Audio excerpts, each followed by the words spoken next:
ईश्वर ने जो सृष्टि रचना की है, क्या इसमें सब कुछ पहले से ही निर्धारित है? पहले तो ये समझ लो कि ईश्वर ने सृष्टि रचना नहीं की है, परमात्मा ने सृष्टि बनाई नहीं है, उसको क्या जरूरत है बनाने की? क्योंकि जितने ग्रंथ हैं, जितने गुरु हैं, ये कहते हैं कि पहले सतलोक था, परमात्मा ने सतलोक बनाया, सतलोक बनाने के बाद काल बना दिया, काल के बाद सृष्टि दे दी उसको कि चलो यहाँ तुम नई दुनिया बना लो, और माया को साथ जोड़ के जीव दे दिए सारे। तो ये सब केवल कहानी ज्ञान है। आप अपने पुत्रों को, आप अपने बच्चों को कभी ऐसी जगह नहीं छोड़ोगे, नहीं दोगे उसको जो उनको कष्ट पहुंचाए। ये आपका सवाल ही गलत है। मैंने ये सत्संग में कई बार बोल रखा है। साहिब कहते हैं जिस दुनिया को तुम अपना मान के बैठे हो, परमात्मा ने बनाई है, रहना नहीं देश बेगाना है। बेगाना वो होता है जैसे तुम्हारा घर ये है तो साथ वाला बेगाना है तुम्हारे लिए, वो तुम्हारे पिताजी ने नहीं बनाया, और तुम्हारे पिताजी ने बनाया होता तो वो बेगाना नहीं होता, वो अपना होता। ये देश बेगाना है, ये कौन से पिता ने बनाया? इसमें सब कुछ पहले से निर्धारित है। यदि पहले से ही निर्धारित है तो क्या ये भी पूर्व निर्धारित होता है कि कौन आत्मा कितने जन्म लेगी, क्या कर्म करेगी, उसको कितने समय में सृष्टि में रहना होगा, उसको गुरु कब मिलेंगे, कब दीक्षा मिलेगी, उसकी कब मुक्ति मिलेगी। देखो, इस दुनिया में जब हम आए हैं तो ये कर्म प्रधान देश है, इसमें तुम्हें कर्म करना पड़ेगा। कर्म का मतलब ये होता है कि आप अगला जन्म खुद निर्धारित कर रहे हो कि मैं सुख पाऊंगा कि दुख पाऊंगा।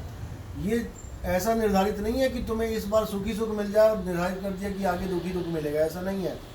तुम्हारे कर्म जो तुम कर रहे हो वही तुम्हारे अगले जन्म का बीज है। अगर तुम आम बोओगे तो क्या तुम्हें बबूल मिलेगा? नहीं मिलेगा। अगर तुम आम बो रहे हो तुम्हें आम ही मिलेंगे, भले लेट मिल जाए, लेकिन आम के पेड़ पे आम ही मिलेगा। इसलिए यहाँ पर पहले से निर्धारित का मतलब ये नहीं होता कि पहले से निर्धारित का मतलब है कि किसी परमात्मा ने लिख दिया कि तुम्हें क्या मिलना है क्या नहीं। पहले से निर्धारित का मतलब है कि तुमने पहले वो कर्म कर दिए हैं, उससे निर्धारित हो गया है कि तुम्हें क्या मिलने वाला है। क्योंकि कोई ब्रह्मा कलम से नहीं लिखता है, तुम ही ब्रह्मा हो, अपनी कलम से लिखते हो। जो जो तुम, वाणी में भी आता ना, कर्म जो जो करेगा तू पड़ेगा भोग ना भरना, गुरु का नाम ले प्यारे बिना इसके नहीं छुटना। तो कर्म जो जो करेगा तू पड़ेगा भोग ना भरना। जो तुम भोग रहे हो वो किसने कर किए हैं? तुम्ही ने तो किए हैं।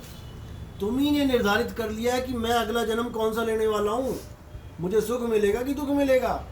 खूब मीट मांस खाओ, देखो अगला जन्म मिलेगा तुम्हें शेर चीते का, भेड़िए का। तो कहने का मतलब ये है कि तुम्हें कितने जन्म मिलेंगे ये तुम्हारे कर्मों पे डिपेंड है, और तुम ऐसा कोई कर्म नहीं कर सकते जिससे तुम्हारी मुक्ति हो जाए, जिससे तुम्हें गुरु मिल जाए। याद रखना इस बात को। इस दुनिया में अगर ऐसा कोई कर्म होता ना कि उससे हमें गुरु मिल जाए, सारे वही कर्म कर देते पहले ही। गुरु मिलता है उसकी दया से। प्रभु कृपाल कृपा करे, नाम नानक साधु संग मिले। परमात्मा किसी कर्म का फल नहीं है कि मैंने ये कर्म किया, हाँ अब मुझे गुरु मिल जाएगा, अब मुझे परमात्मा। कोई कर्म ही नहीं है ऐसा। ये तो उसकी कृपा होती है कि भाई ये बंदा है, इसके कर्म जैसे भी कर रहा है, लेकिन इसकी लगन है परमात्मा से मिलने की, इसको एक मौका दे देंगे, कोई बात नहीं, घर वापस जाने की। हाँ बस। तो जो एक प्रश्न और है। हाँ, हाँ। इसी से जैसे वाणी में आता है, जब कुछ ना सीयो तब क्या करता, कवन कर्म कर आया। तो पहली बार जब हम आए यहाँ पे तो उस समय तो हमारा कोई कर्म नहीं था। पहली बार जब हम यहाँ पे आए, हम कैसे आए पहले ये मूल उत्पत्ति कैसे है वो, मतलब ये देखो मूल उत्पत्ति कैसे है, ये तो आपको अनुभव से ही पता लगेगा। जब आप उस चीज़ को अनुभव करोगे ना, तब तुम्हें पता लगेगा कि मैं कैसे शब्द को छोड़ के आया, उसका रिएक्शन क्या होता है, यानी कि एक्शन का रिएक्शन क्या होता है। हमने उसको छोड़ा है तभी तो हम फंसे हैं। हमने उसको छोड़ा क्यों है, वाणी में आता है इसके बारे में कि आत्म पसारा करने हारा प्रभु बिन नहीं जानी है। पहले तो ये भूल जाओ कि परमात्मा ने तुम्हें भेजा यहाँ पे, कि परमात्मा ने सृष्टि बनाई, इसको दिमाग से निकाल दो। आत्म पसारा करने हारा बिन प्रभ नहीं जानी है, यानी कि तुम्हारी आत्मा का ही सारा पसारा है। तुम्हारी आत्मा ने ही ये खुद से इच्छा करी कि मैं सृष्टि बनाऊं, और परमात्मा ने रोका कि नहीं बनानी है, लेकिन हम नहीं रुके। कबीर साहब के दोहे में प्रमाण है इसका, साखी पढ़ोगे पहला दोहा, जहिया जन्म मुक्ता हता तहिया हता ना कोय, छठी तुम्हारी है जगह तू कहाँ चला भी कोई। इसका एक बार जो है शाब्दिक अर्थ और बताना। हाँ। छठी का मतलब क्या है यहाँ पे? छठी का अभी अभी आप किस में हो, 5 तत्वों में हो ना, हाँ जी। तो ये आपकी 5 अवस्थाएं बन गई। इसी में 5 अवस्थाएं बनती हैं, जागृत, स्वप्न, सुषुप्ति, तुरिया, तुरियातीत। ये 5 अवस्थाएं आपकी देह की अवस्थाएं हैं और ये 5 तत्वों में आप रहते हो। अब छठी जगह का मतलब है जो तत्वों से परे है, वहाँ रहते थे कहाँ? अपने आत्म स्वरूप में। हम अपने आत्म स्वरूप में रहते थे, वो हमारी छठी जगह थी। वहाँ से हम अपनी ही इच्छा से आए, और वो इच्छा ये नहीं है दुनियावी इच्छा। वो इच्छा क्या है कि मैं सृष्टि बनाऊं, खुद बनाऊं। आप शिव महापुराण पढ़ो, शिव महापुराण में क्या लिखा है? शिव जी के मन में इच्छा हुई कि मैं एक से अनेक हो जाऊं, हो गए एक से अनेक। लेकिन गुरु जी, जब हम गुरु आत्मा परमात्मा एक थी, जब तब तो मन था नहीं साथ में, मन तो नहीं सोचता था। कैसे था? नहीं, वो सोच नहीं है, वो उसकी ताकत है। जैसे कहते हैं ना, ये दुनिया कैसे बनी? कहते हैं शब्द से बनी। शब्द में गुंजन हुई, शब्द से ही, जिसको कहते हैं बिग बैंग थ्योरी, कि एक धमाका हुआ और सब कुछ हो गया। असल में वो धमाका क्या है? वो तुम्हारा ही स्वरूप है। तुम्हारे से ही जो वाइब्रेशंस निकली हैं, उसी से ये सृष्टि बनी है। जब आप उस चीज़ को प्राप्त करोगे तब आपको वाइब्रेशन महसूस होगी। बिग बैंग थ्योरी नहीं है, प्रैक्टिकल है। ब्लैक होल थ्योरी नहीं है, प्रैक्टिकल है। ब्लैक होल बोलते हैं ब्रह्मरंध्र को। जो हमारा ब्रह्मरंध्र है, सुई के नाके के 20वां हिस्सा, वो है ब्लैक होल। जिसमें कहते हैं जो एक बार उसमें चला गया वो तुम्हारा वापस नहीं आता। ब्लैक होल की थ्योरी पढ़ो ना आप। जो एक बार ब्लैक होल में चला गया वो वापस नहीं आता, खत्म हो जाता है। ये ब्लैक होल वही है जो एक बार ब्लैक होल से निकल गया ना, वो वापस नहीं आता जन्म मरण में। ये है वो ब्लैक होल। और वाइब्रेशन, बिग बैंग थ्योरी क्या है? ये हमारी वाइब्रेशन है। हमारी आत्मा से जो ताकत निकल रही है, उससे वाइब्रेशन हो रही है। अभी इतना मैं कैमरे पे नहीं बता सकता खुल के, लेकिन जब नाम दीक्षा होती है तो सारा खोल देता हूँ मैं उसको। दूसरी दीक्षा मिली है ना, तो उसको भूल क्यों रहे हो? उसमें मैंने सारा भेद खोल रखा है वाइब्रेशन का। नहीं बताया क्या? आपने ध्यान नहीं दिया लग रहा है। कोई बात नहीं, वो दुनियावी इच्छा नहीं है मन वाली। फिर समझ लो, मन को भी पैदा करना आत्मा का ही काम है। परमात्मा ने मन को पैदा नहीं किया है। सृष्टि रचना पढ़ो, क्या लिखा है? 16 पुत्र लिखे हैं अनुराग सागर में, अगर आपने पढ़ी होगी। 16 पुत्र में सबसे पहला पुत्र बनाया है कुरुम को। कुरुम का मतलब क्या है? उसका मतलब है कछुआ। कछुआ क्या कर रहा है? विस्तार कर रहा है। कछुए के हाथ, पैर, पूंछ, गर्दन कहाँ रहती है? अपने में रहती है समाई हुई।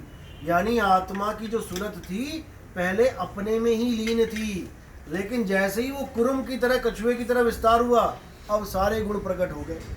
प्रेम प्रकट हो गया, संतोष प्रकट हो गया, जलरंगी प्रकट हो गया, धैर्य प्रकट हो गया। ये सारे प्रकट हुए तो एक तेज भी प्रकट हो गया। अब तेज क्या है? तेज ही मन है। मन हमारा पुत्र है, ना कि परमात्मा का पुत्र है। वो हमारा पुत्र है। जैसे मेरा छोटा बेटा है, मुझसे डिमांड करता है, मैं उसको चीज़ें दे देता हूँ। ऐसे ही मन किससे डिमांड करता है?